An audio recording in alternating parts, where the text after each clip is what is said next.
Okay, wir machen einen Tontest. Mikrofon 1, Altar, Test. Tontest, Mikrofon 1.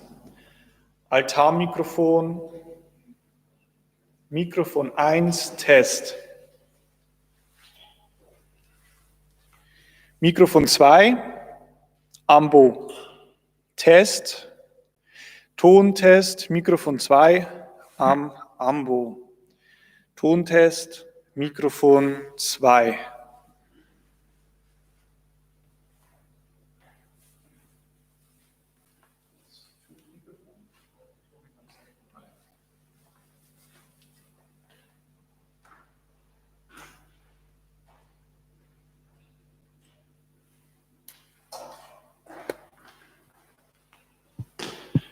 Tontest, Mikrofon 3, Seitenaltar. Mikrofon 3 ist das Funkmikrofon. Machen wir hier einen Tontest, ob alles funktioniert. Tontest, Mikrofon 3.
Altarmikrofon, Mikrofon 1.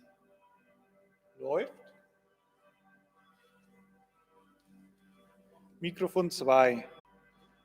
Funkmikrofon, Mikrofon 3. Test, Mikrofon 3.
Das ist mein Leib, mein Blut.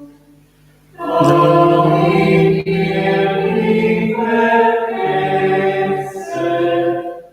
was meine Liebe tut. Dann ging hin zu sterben, auf Siege Sieg. Ja, uns zu erwerben, singt es O lass uns ihm ein Leben um jedes ein Herz in Gott vergeben, so alles auf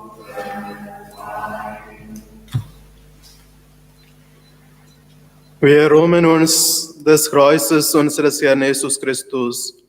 In ihm ist uns Heil geworden und Auferstehung und Leben.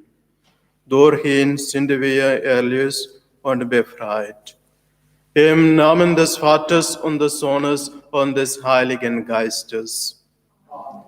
Jesus, der uns seine Liebe bis zur Vollendung zeigte und er uns am heutigen Abend ganz besonders zu diesem Mahl eingeladen hat, er sei mit euch. Liebe Brüder und Schwestern im Herrn, wir wissen uns in diesem Jahr mit vielen Menschen verbunden, die selber gerne in einer Kirche die Gottesdienste der Karwoche und der Ostertage mitfeiern wollen. Daran aber durch die massiven Einschränkungen des öffentlichen und kirchlichen Lebens gehindert sind. Sie alle sind uns in geistlicher Weise präsent und gemeinsam vollzieht die Kirche als das pilgerndes Gottesvolk hier auf Erden die heilige Liturgie. Es ist ein doppelter Gipfel, den wir heute abends begehen. Das Kirchenjahr erfährt seinen Höhepunkt in der Feier des großen Osterfestes, welches wir heute mit dem Gründonnerstag einleiten. Zum anderen ist der Höhepunkt des christlichen Lebens die Feier der Eucharistie, der Heilige Messe. Der Gründonnerstag ist also ein Gipfelereignis unseres Glaubens, unserer Gemeinden, der ganzen Kirche. Und so sind wir hier, weil wir der Einladung Jesu, tut dies zu meinem Gedächtnis, gerade an einem den gewürdigen Tag nachkommen wollen. Jesus hatte seine Jünger eingeladen, mit ihm, wie bei den Juden damals üblich, das Paschamahl zu feiern. An diesem Abend wurde durch Jesu Tun aus dem jüdischen Gedächtnismahl das christliche Abendmahl, die Heilige Messe. Feiern wir nun mit der ganzen Kirche voll Freude und Dankbarkeit diesen Tag der Einsetzung der Eucharistie, durch die Jesus immer unter uns gegenwärtig ist. Wir beten Gott an und danken ihm. Wir bitten ihn um Verzeihung unserer Schuld und tragen vielfältige Bitten vor ihn, damit er uns erhöre, gerade auch in der gegenwärtigen Not durch die Coronavirus. Wir bitten ihm im Kyrie. Herr Jesus Christus, du nimmst selbst die Schlüssel in die Hand und wägst deine Jünger die Füße.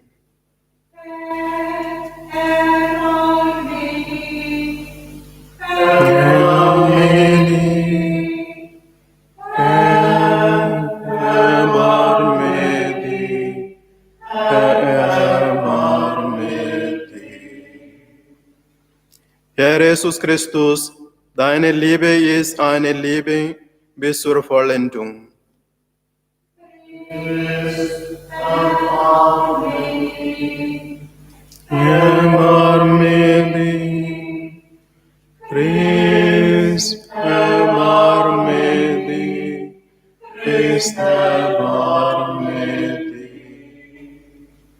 Herr Jesus Christus, in Brot und Wein verschenkst du dich bis heute.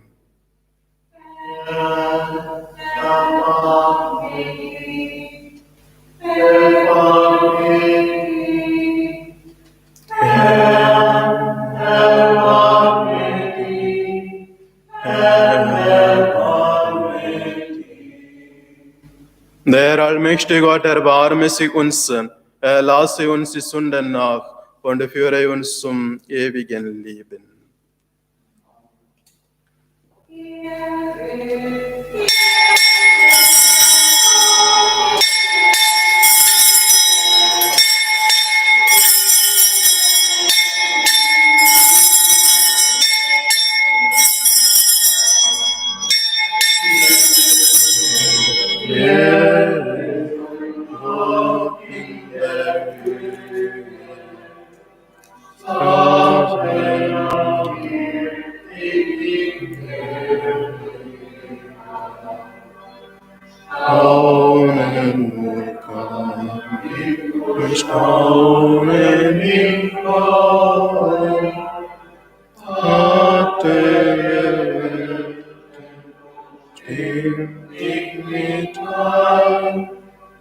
Ehre sei Gott in der Höhe.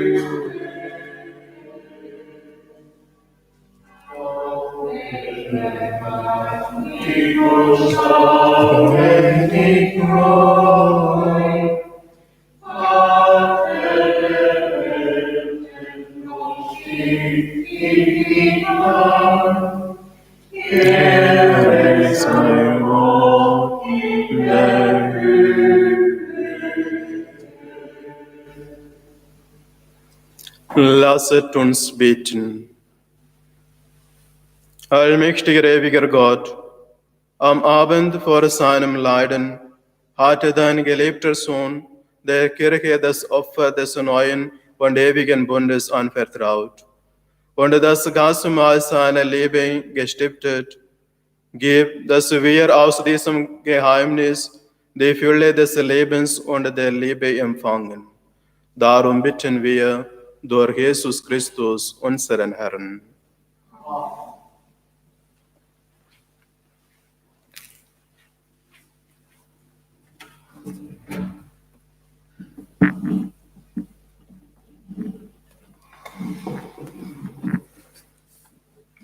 Lesung aus dem Buch Exodus. In jenen Tagen sprach der Herr zu Mose und Aaron in Ägypten: Dieser Monat soll die Reihe eurer Monate eröffnen. Er soll euch als der erste unter den Monaten des Jahres gelten, sagt der ganzen Gemeinde Israel.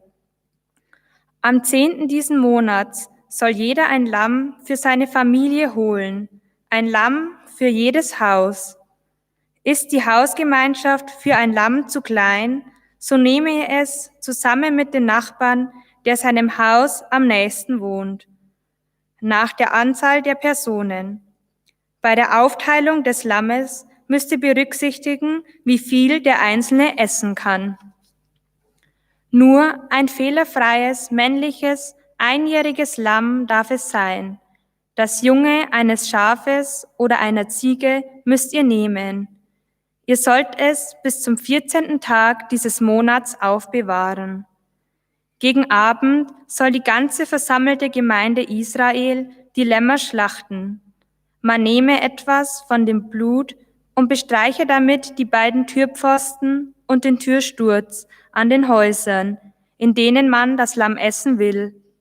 Noch in der gleichen Nacht soll man das Fleisch essen, über den Feuer gebraten, und zusammen mit ungesäuertem Brot und Bitterkräutern soll man es essen. So aber sollt ihr es essen, eure Hüften gegurtet, Schuhe an den Füßen, den Stab in der Hand, esst es hastig. Es ist das Paschafeier für den Herrn, das heißt der Vorübergang des Herrn.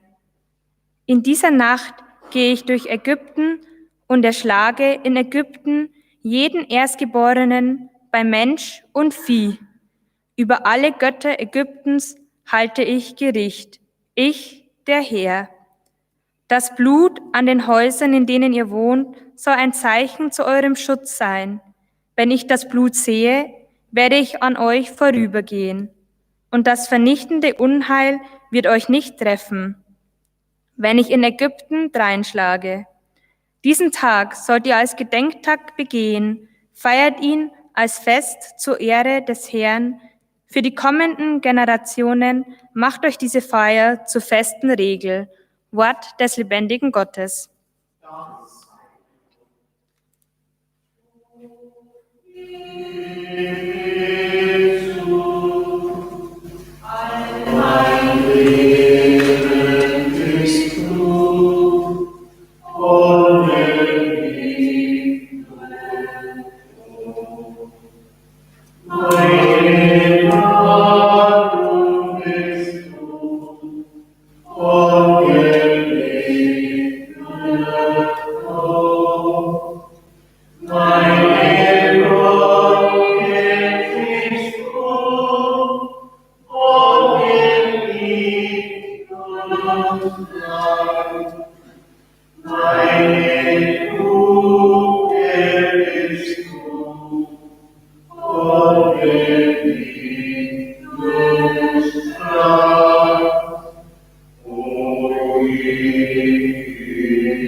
Lesung aus dem ersten Brief des Apostel Paulus an die Korinther.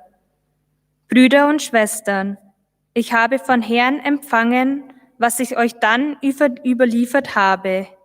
Jesus, der Herr, nahm in der Nacht, in der er ausgeliefert wurde, Brot, sprach das Dankgebet, brach das Brot und sagte, das ist mein Leib für euch. Tut dies zu meinem Gedächtnis.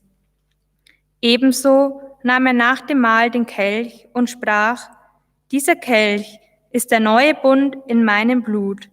Tut dies, so oft ihr daraus trinkt, zu meinem Gedächtnis. Denn so oft ihr von diesem Brot esst und aus dem Kelch trinkt, verkündet ihr den Tod des Herrn, bis er kommt. Wort des lebendigen Gottes.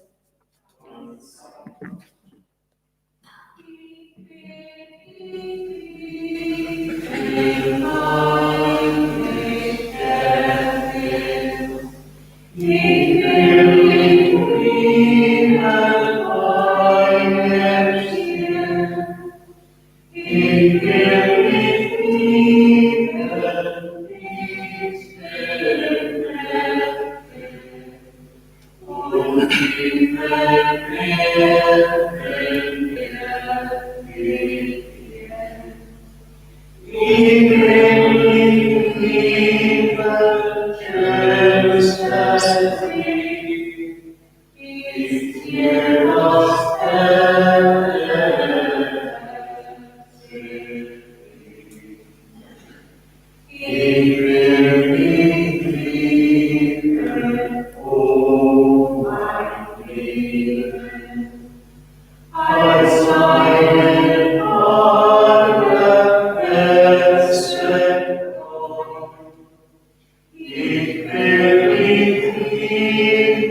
Der Herr sei mit euch. Aus dem heiligen Evangelium nach Johannes.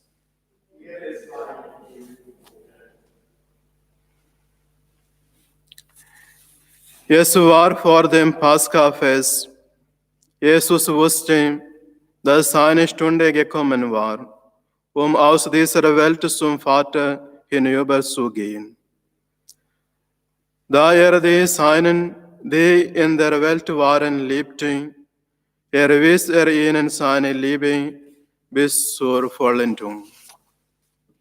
Es fand einmal statt, und der Teufel hatte Judas, den Sohn des Simeon Iskariot, schon ins Herz gegeben, ihn zu verraten und ausliefern.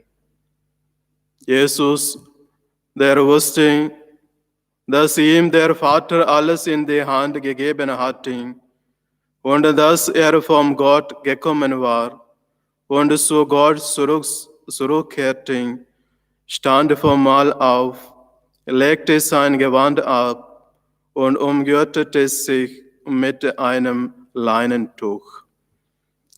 Dann goss er Wasser in seine Schüssel und begann, den Jüngern die Füße zu waschen und mit dem Leinentuch abzutrocknen, mit dem er umgürtet war.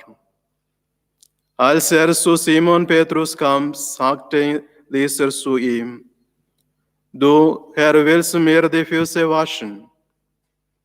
Jesus antwortete ihm: Was ich tue, verstehst du es noch nicht, doch später wirst du es begreifen. Petrus entgegnete ihm: Niemals sollst du mir die Füße waschen. Jesus erwiderte ihm: Wenn ich dich nicht wasche, hast du keinen Anteil an mir. Da sagte Simon Petrus zu ihm: Herr, dann nicht nur meine Füße, sondern auch die Hände und das Haupt. Jesus sagte zu ihm: Wer vom Bad kommt, ist ganz rein und braucht sich nur noch die Füße zu waschen. Auch ihr seid rein, aber nicht alle. Er wusste nämlich, wer ihn verraten würde, darum sagte er: Ihr seid nicht alle rein. Als er ihnen die Füße gewaschen, sein Gewand wieder angelegt und Platz genommen hatte, sagte er zu ihnen: Begreift ihr, was ich an euch getan habe? Ihr sagt zu mir Meister und Herr, und ihr nennt mich mit Recht so, denn ich bin es. Wenn nun ich, der Herr der Herr und Meister euch die Füße gewaschen haben, dann müsst auch ihr einander die Füße waschen.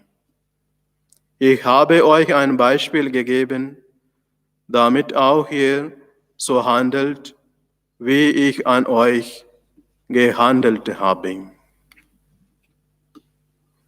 Evangelium unseres Herrn Jesus Christus.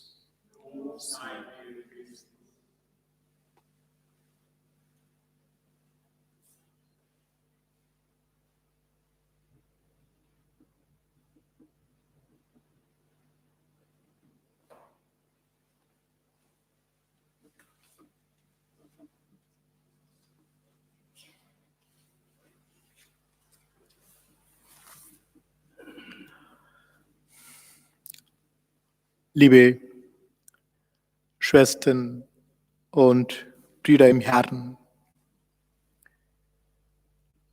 heute feiern wir den Gründonnerstag.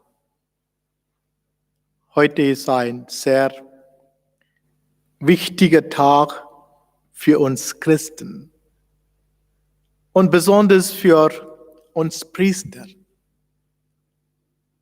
Heute ist der Tag der Einsetzung der Heiligen Eucharistie. Und Gründungstag des neutestamentlichen Priesteramtes. Und es ist sehr traurig zu wissen, dass die Priester sogar nicht heute konzelebrieren dürfen. Wer von uns hätte am Aschermittwoch, als er mit dem Aschenkreuz die Fastenzeit begonnen hat, vorstellen können, dass wir den Gründonnerstag so feiern müssen? Das heutige Fest der Heiligen Eucharistie ist eine transformierte Form des jüdischen Pascha-Festes. Jesus beginnt das Fest mit der Fußwaschung seiner Jünger. Dadurch lehrte er sie, wie sie den Dienst an den Menschen verrichten sollten. Jesus gründete das Fest der Heiligen Eucharistie als immerwährendes Zeichen Gottes. Er ist gegenwärtig inmitten unseres täglichen Lebens in Gestalt von Brot und Wein. Dann gründete er das heilige Priesteramt mit dem Befehl: tut die zu meinem Gedächtnis. Der Gründonnerstag teilt uns 3 Botschaften mit. Die erste Botschaft: durch die Fußwaschung im Dienst an den Menschen zu sein, einander in selbstloser Liebe dienen, nicht übereinander mit Gewalt herrschen. Die zweite Botschaft ist eine Botschaft der Einheit und der Leiden. Das Brot ist von vielen Körnern und der Wein von vielen Trauben gemacht worden. Beides sind Zeichen der Einheit und der Leiden. Diese beiden Symbole laden uns ein, unser Leben und allen Segen mit unseren Mitmenschen zu teilen und den Notleidenden nahe zu stehen. Die heilige Eucharistie ist die immerwährende Gegenwart Jesus in unserer Mitte.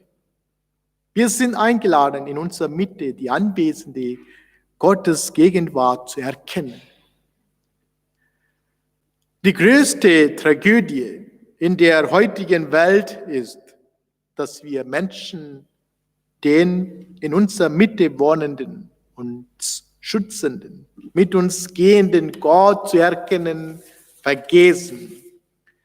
Immer mehr leer werdende Kirchenbänke und die steigende Anzahl der geschlossenen Kirchentüren sind Zeichen dass Menschen Gott und seinen Beistand verlassen. Dies zeigt nicht nur Uninteresse der Menschen an der Kirche, sind Zeichen unserer Gottes Entfernung und damit unserer Entfernung voneinander. Dies zeigt auch unsere Gottverlassenheit und dadurch den Verlust des Segen Gottes. Wo im Geist Gottes und in der heiligen Eucharistie nicht angebetet wird, da stirbt der Glaube, da sterben Menschen. Wo Menschen Gott verlassen, dort verlässt Gott den Menschen. Gottes Gegenwart nicht erkennen, Gottes Segen nicht erfahren und so von Gott verlassen zu sein, kann zur größten Tragödie von uns Menschen werden. Liebe Schwestern und Brüder im Herrn, diese Corona-Zeit ist eine Zeit für uns zum Überlegen. Was bin ich? Wohin gehe ich? Was ist für mich wichtig? Was für einen Platz hat Gott in meinem Leben? Corona fragt nicht, wie viel Geld du auf dem Konto hast, welches Auto du fährst, ob du ein großes Haus hast. Corona fragt auch nicht, ob du ein Christ, Muslim, Hindu oder Jude bist. Corona möchte auch nicht wissen, ob du ein Filmstar oder Millionen wertvoller Fußballer bist. Für ihn ist es egal, ob du der Präsident der USA, von England, Frankreich oder China bist. Es ist ein Krieg gegen Corona. Die ganze Welt, alle Atomkräfte auf einer Seite und die unsichtbare Corona auf der anderen Seite. Und wer ist an der Front des Krieges? Die schutzlosen Ärzte und Ärztinnen, Krankenpfleger und Krankenpflegerinnen. Sie sind auch nicht richtig ausgerüstet und stehen öfter hilflos da oder es werden viele von ihnen selber krank. Liebe Schwestern und Brüder und Schwestern, Brüder im Herrn, nur Gott, der Herr der Welt, kann uns nun helfen. Wenden wir uns zu ihm. Er wird uns nie verlassen. Er wird mit uns kämpfen und wir werden mit seiner Hilfe den Kampf gewinnen. Die Passion Christi, die wir gerade erst gedenken, zeigt vielmehr ganz deutlich, Gott hat seinen Sohn in den schwersten Stunden seines Lebens bis zum Schluss begleitet. Mit ihm hat Jesus sein Leiden überwinden können. Wir lassen uns nicht unterkriegen. Wir werden es überwinden. Wir werden auferstehen. Wir werden auch in dieser schwierigen Zeit alle Menschen in unser Gebet einschließen, die in den Krankenhäusern, Altenheimen, Sozialstationen, Labors und sonstigen Einrichtungen unter Einsatz all ihrer Kräfte kranken Menschen beistehen, Notlindern, Diagnosen stellen und mit Hochdruck an der Entwicklung eines Impfstoffes arbeiten. Gott vergelte ihnen ihre Arbeit und ihre Hingabe und schenke ihnen viel Kraft, alles zu überstehen. Eine junge Ärztin aus Amerika, sie stammt von meiner Heimat, die an dem Virus erkrankt war und wieder geheilt worden ist, hat in einem Interview ihr Zeugnis gegeben. Sie war fast sicher, dass niemand außer Gott ihr helfen kann. Sie ging stundenlang auf Knien und betete den Psalm Nummer 91 und weinte bitte. Wer im Schutz des Höchsten wohnt und ruht im Schatten des Allmächtigen, der sagt zum Herrn, du bist für mich Zuflucht und Burg, mein Gott, dem ich vertraue. Er rettet dich aus der Schlinge des Jägers und aus allem Verderben. Er beschirmt dich mit seinen Flügeln. Unter seinen Schwingen findest du Zuflucht. Schild und Schutz ist dir seine Treu. Du brauchst dich nicht fürchten vor der Pest, die im Finstern schleicht, von der Seuche, die wütet am Mittag. Liebe Gläubige, lasst uns in unserer Mitte die anwesende Gottesgegenwart spüren. Lasst uns in der heiligen Eucharistie den in unserer Mitte anwesenden Gott anbeten. Lasset uns in unseren Mitmenschen die Gegenwart des Herrn erkennen und so Gott ehren und den Menschen dienen. Liebt einander, wie ich euch geliebt habe, sagt Jesus. Heute lassen wir von dem Beispiel des italienischen Priesters Giuseppe Berardelli, der sein Beatmungsgerät einem jüngeren Patienten überließ und selbst starb, oder die vielen Ärzte und Pflegerinnen, die ungeachtet der eigenen Ansteckungsgefahr helfen, wo sie können. Sie sind beredete Beispiele dafür, dass es nichts Größeres gibt als die Liebe zu anderen. Mit einem Gedanken vom heiligen Johannes Chrysostomus schließe ich. Willst du den Leib Christi ehren, dann übersiehe nicht, dass dieser Leib Nacht ist. Gott braucht nicht goldene Geräte, sondern goldene Herzen. Was nutzt es, wenn der Tisch Christi mit goldenen Kelchen überladen ist, er selbst aber vor Hunger zugrunde geht? Sättige zuerst ihn, der hungert, dann erst schmücke seinen Tisch von dem, was übrig ist. Amen.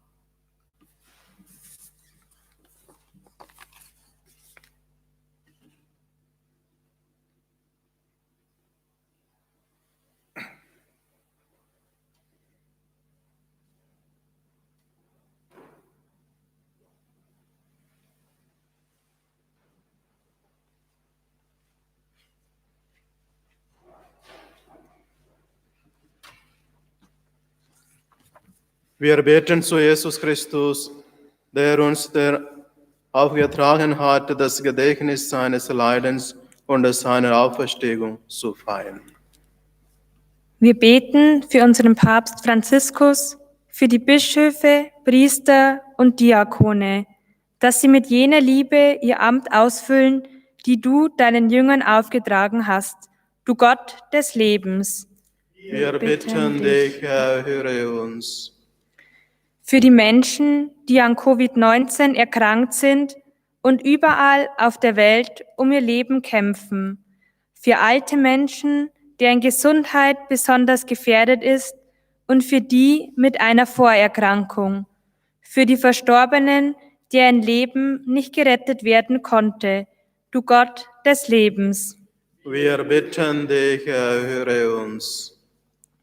Wir sind dankbar und beten für Ärztinnen und Ärzte, für die Pflegekräfte und anderen Helferinnen und Helfer, die bis an ihre Grenzen gehen, um Menschen zu heilen und zu schützen, du Gott des Lebens. Wir bitten dich, erhöre uns. Für alle, die sich um Angehörige sorgen, denen sie jetzt nicht nahe sein dürfen, um sie am Lebensende und beim Sterben zu begleiten, du Gott des Lebens. Wir bitten dich, erhöre uns.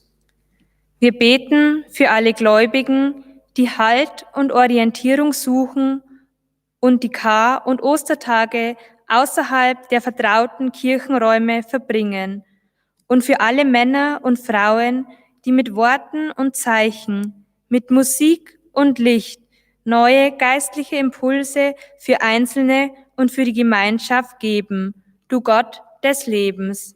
Wir bitten dich, erhöre uns. Wir beten für alle, deren Leben auf dieser Erde zu Ende gegangen ist, und jene, die um einen lieben Menschen trauern, dass sie in dir wahren Frieden finden, du Gott des Lebens. Wir bitten dich, erhöre uns. Herr Jesus Christus, du hast das Leiden auf dich genommen und bist für uns am Kreuz gestorben. Dir sei Ehre und Lobpreis in alle Ewigkeit.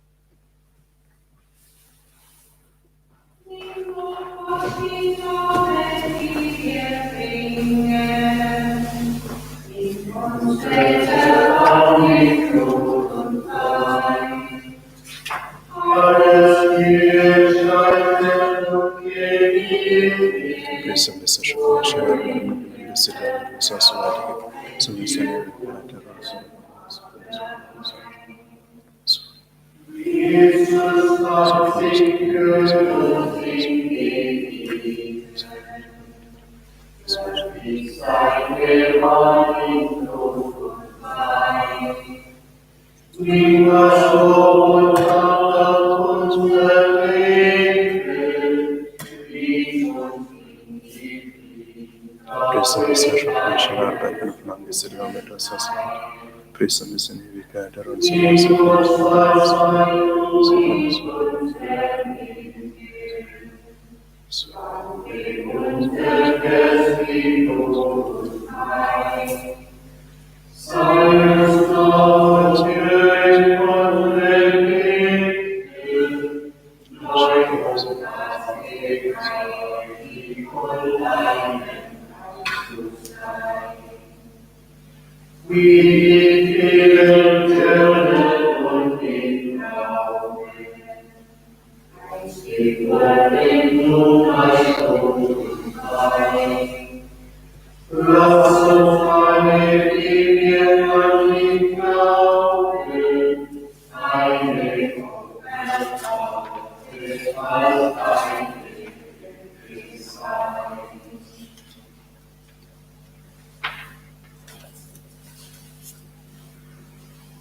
Lasset uns beten.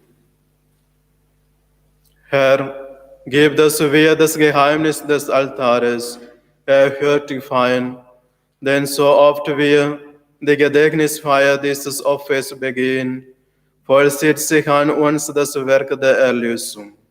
Darum bitten wir durch Jesus Christus, unseren Herrn. Amen. Der Herr sei mit euch. Erhebet die Herzen. Lasset uns danken dem Herrn, unserem Gott. Das ist würdig und recht. In Wahrheit ist es würdig und recht, der Herr, heiliger Vater, allmächtiger, ewiger Gott, immer und überall zu danken durch unseren Herrn Jesus Christus. Als der wahre und ewige Hohepriester hat er die Feier eines immerwährenden Opfers gestiftet. Er hat sich selbst als Opfergabe dargebracht für das Heil der Welt und uns geboten, dass auch wir diese Gabe darbringen zu seinem Gedächtnis. Er stärke uns, wenn wir seinen Leib empfangen, den er für uns geopfert hat. Er heiligt uns, wenn wir sein Blut trinken, das er für uns vergossen hat. Darum singen wir mit den Engeln und Erzengel, den Thronen und Mägden und mit all den Scharen des himmlischen Heeres den Hochgesang von deiner göttlichen Herrlichkeit. Heilig, heilig, lasst uns singen.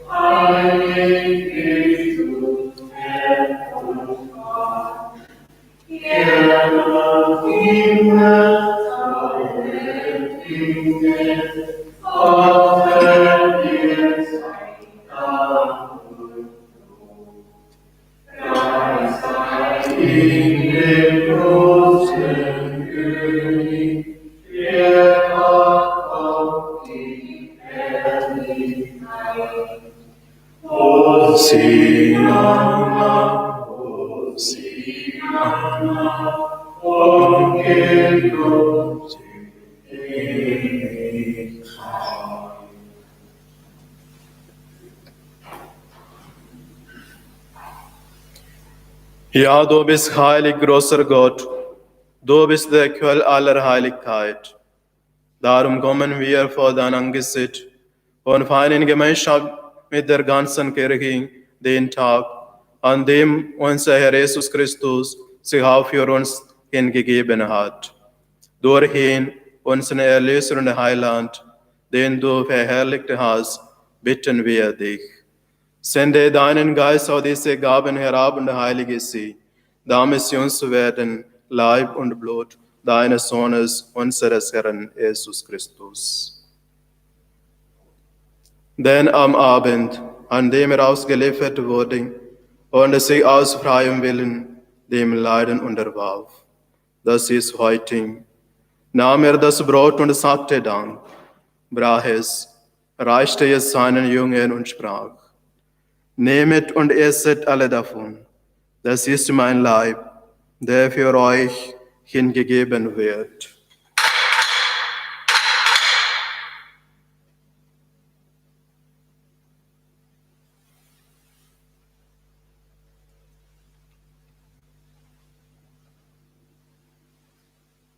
Ebenso nahm er nach dem Mahl den Kelch, dankte wiederum, reichte ihn seinen Jüngern und sprach: Nehmet und trinket alle daraus, das ist der Kelch des neuen und ewigen Bundes, mein Blut, das für euch und für alle vergossen wird, zur Vergebung der Sünden, tut dies zu meinem Gedächtnis.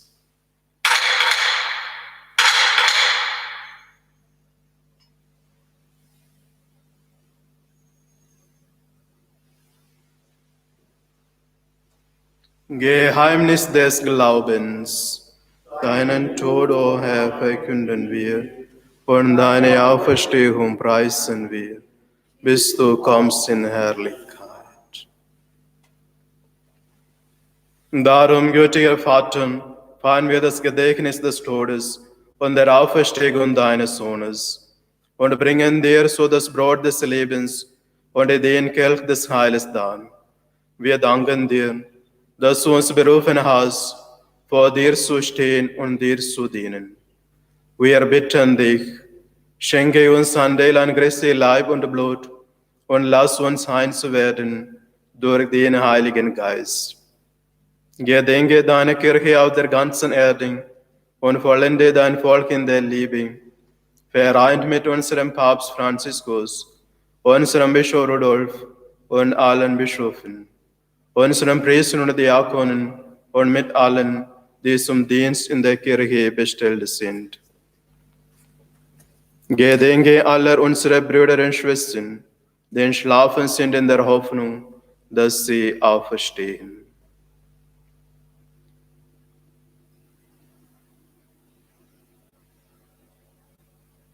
Nimm sie und alle, die in deiner Gnade aus dieser Welt geschieden sind, in dein Reich auf, wo sie dich schauen, von Angesicht zu Angesicht. Vater, erbarme dich über uns alle, damit uns das ewige Leben zuteil wird, in der Gemeinschaft mit der seligen Jungfrau und Gottesmutter Maria, mit deinen Aposteln und mit allen, die bei dir Gnade gefunden haben, von Anbeginn der Welt, dass wir dich loben und preisen durch deinen Sohn Jesus Christus.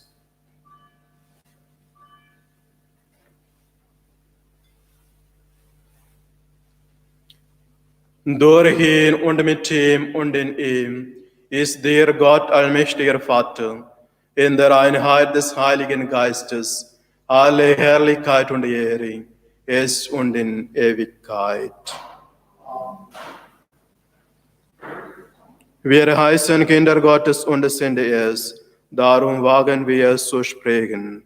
Vater unser im Himmel, geheiligt werde dein Name, dein Reich komme, dein Wille geschehe, wie im Himmel so auf Erden.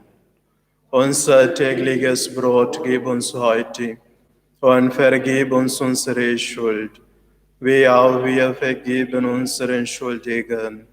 Und führe uns nicht in Versuchung, sondern erlöse uns von dem Bösen. Erlöse uns, allmächtiger Vater, von allem Bösen und gib Frieden unseren Tagen.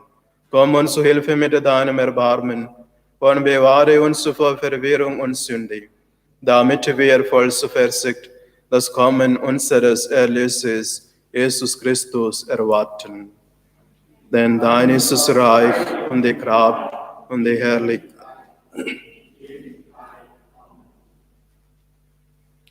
Ich habe euch ein Beispiel gegeben, damit auch ihr so handelt, wie ich an euch gehandelt habe, sprach Jesus zu Petrus. Jesus hatte sich an uns verschenkt, Gemeinschaft mit ihm ist aber auch Gemeinschaft untereinander, Gemeinschaft in seinem Geist, in seinem Frieden mit den Menschen, die aus seinem Geist heraus leben. Der Friede des Herrn sei allezeit mit euch.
So seht Jesus, im Brot und Wein ist er nun in unserer Mitte, um allen Menschen Liebe und Heil zu bringen. So beten wir. Herr, ich bin nicht würdig, dass du eingehst unter mein Dach, aber sprich nur ein Wort, so wird meine Seele gesund. Ich habe euch ein Beispiel gegeben, damit auch ihr so handelt, wie ich an euch gehandelt habe, spricht der Herr.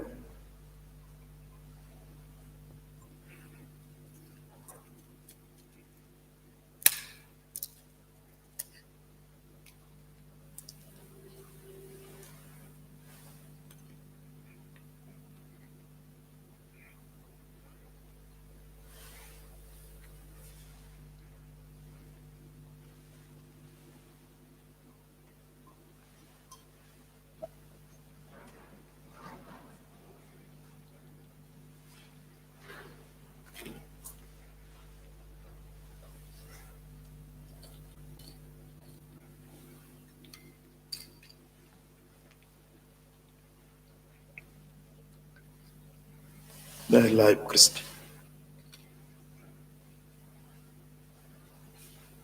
Der Leib Christi.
Lasset uns beten. Allmächtiger Gott, du hast uns heute im Abendmahl deines Sohnes gestärkt. Sättige uns beim himmlischen Gastmahl mit dem ewigen Leben. Darum bitten wir durch Jesus Christus, unseren Herrn. Wir wollen beten für die Menschen, die am Coronavirus erkrankt sind. Für alle, die Angst haben vor einer Infektion. Für alle, die sich nicht frei bewegen können. Für die Ärztinnen und Pfleger, die sich um die Kranken kümmern. Für die Forschenden, die nach Schutz und Heilmittel suchen, dass Gott unsere Welt in dieser Krise seinen Segen erhalte. Allmächtiger Gott, du bist uns Zuflucht und Stärkung.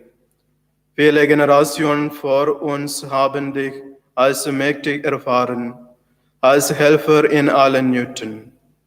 Steh allen bei, die von dieser Krise betroffen sind, und stärke in uns den Glauben, dass du dich um Erde und Erden von uns sorgst.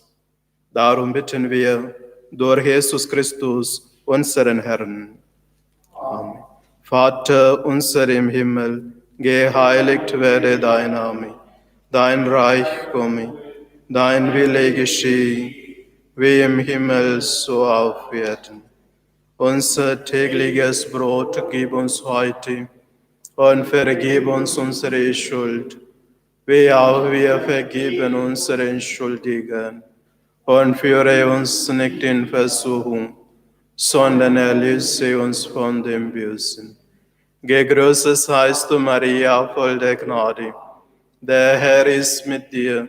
Du bist gebenedeit unter den Frauen, und gebenedeit ist die Frucht deines Leibes, Jesus. Heilige Maria, Mutter Gottes, bitte für uns Sünder, jetzt in der Stunde unseres Todes. Amen. Ehre sei dem Vater und dem Sohn und dem Heiligen Geist.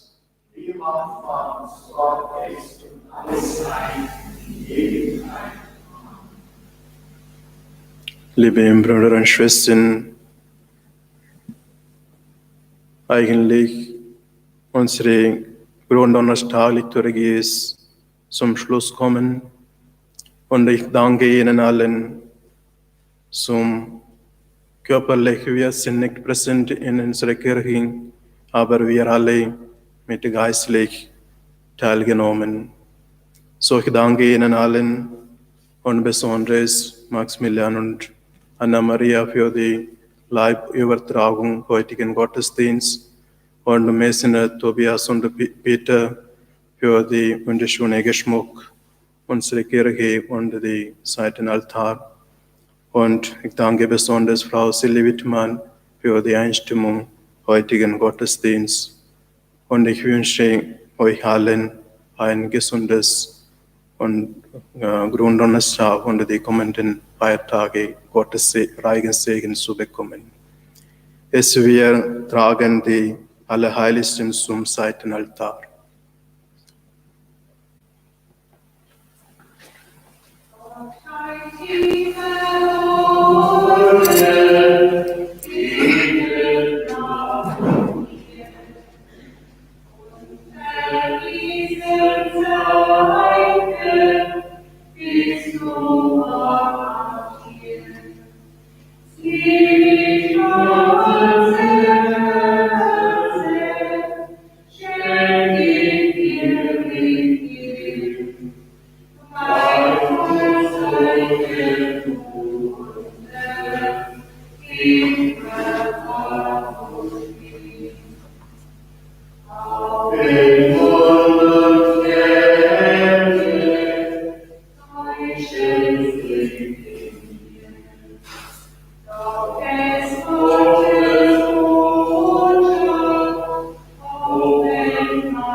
Deine Menschheit gab. Heute sieht man Habe in dem Brote hier, wie der Schächer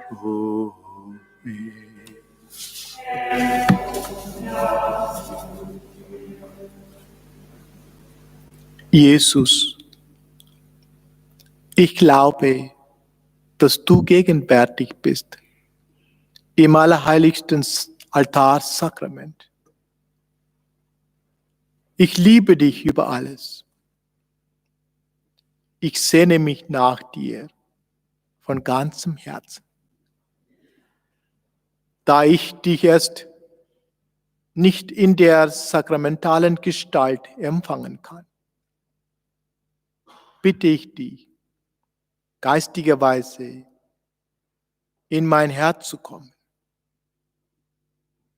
Ich bin sicher, dass du schon gekommen bist.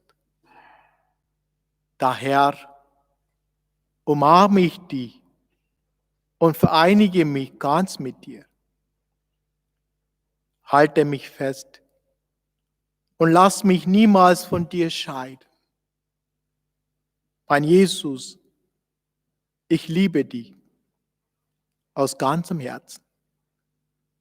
Ich bereue es, dass ich so vielmal das Vergängliche deiner unendlichen Güte vorgezogen habe. Mit deiner Hilfe nehme ich mir fest vor, in Zukunft dich nie mehr zu beleidigen. Und es weihe ich mich armseliger ganz dir. Ich verzichte ohne Vorbehalt auf meinen eigenen Willen, mein Begehren, auf alles, was ich habe. Ich übergebe mich ganz dir. Von heute an darfst du mit mir und mit allem, was ich besitze, machen, was du willst. Ich suche ganz allein dich.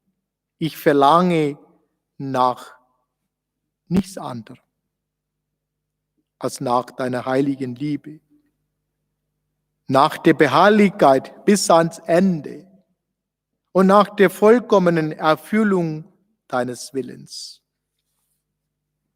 Amen.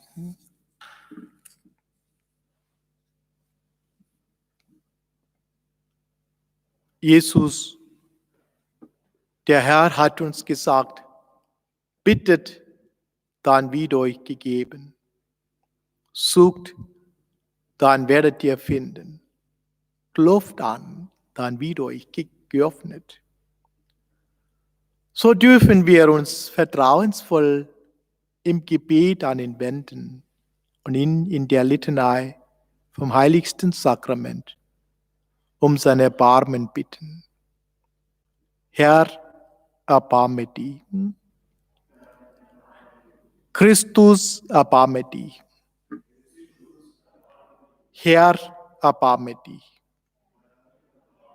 Christus, höre uns. Gott, Vater im Himmel, erbarme dich uns. Gott, Sohn, Erlöser der Welt. Gott, Heiliger Geist. Heiliger, dreifaltiger Gott. Christus, du Brot des Lebens. Du Gott und Mensch. Du Verborgener. Du in unserer Mitte. Du Österlamm. Du Opfer für die Welt. Du Quelle der Gnade. Du unsere Nahrung. Du unsere Freude. Du Heil der Kranken. Du Trost der Trauernden. Du Kraft der Sterbenden. Du unsere Hoffnung. Du Brot vom Himmel. Wir antworten, Herr, befreie uns. Durch deinen Leib, der für uns geopfert ist. Durch dein Blut, das für uns vergossen ist. Durch dieses Zeichen deiner Liebe. Durch dieses Zeichen deiner Treue. Durch deine Auferstehung und Himmelfahrt. Durch deine Gegenwart. Bei deiner Wiederkunft. Wir antworten, wir bitten dich, erhöre uns. Wir armen Sünder, dass wir stark werden im Glauben, dass wir deinen Tod verkünden, dass wir deine Auferstehung preisen, dass wir nach deinem Mahl verlangen, dass wir an deinem Tisch vereint sind, dass keiner von uns dich verraten wird, dass wir deinen Weg erkennen, dass wir den Weg gehen in der Kraft deines Speise. Führe uns zum Hochzeitsmahl des ewigen Lebens. Lamm Gottes, du nimmst hinweg die Sünde der Welt. Herr, verschöne uns. Lamm Gottes, du nimmst hinweg die Sünde der Welt. Herr, erhöre uns. Lamm Gottes, du nimmst hinweg die Sünde der Welt. Herr, erbarme dich. Lasset uns beten. Herr, unser Gott, in diesem wunderbaren Sakrament feiern wir das Leiden und die Auferstehung deines Sohnes. Lass uns seinen heiligen Leib und sein heiliges Blut so empfangen und verehren, dass uns die Frucht der Erlösung zuteil wird. Durch Christus, unseren Herrn. Amen.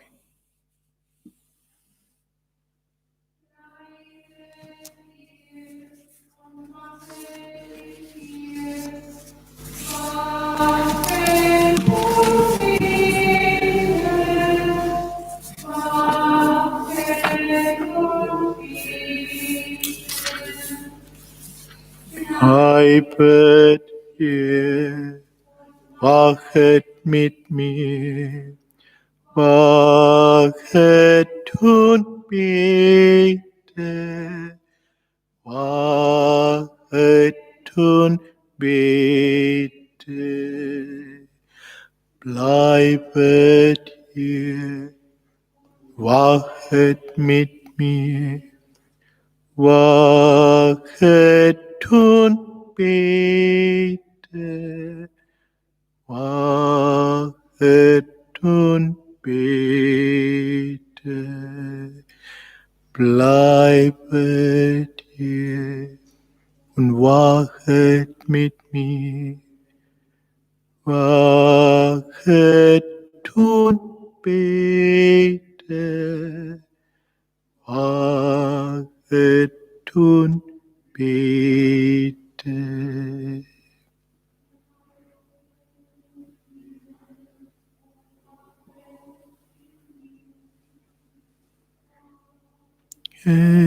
Und betet.